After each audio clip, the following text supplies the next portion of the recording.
నేను మొండిగా తప్పుదారిలో వెళ్తుంటే వద్దని వారించింది, వాదించింది.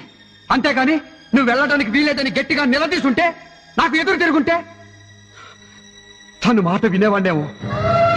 చిన్నపిల్లడు మట్టి తింటుంటే తల్లి తప్పని చెప్పడమే కాదు, మట్టి తినకుండా చేతులు కట్టేయాలి. అలా చెయ్యకపోవడం తప్పు తంది కదా.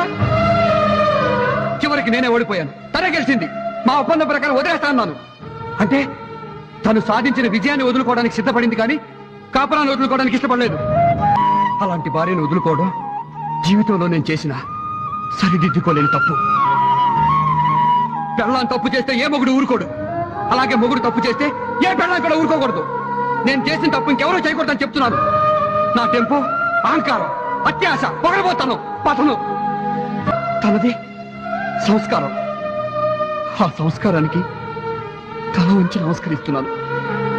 ఇంతమందిలో నన్ను క్షమించమని అడుగుతున్నాను.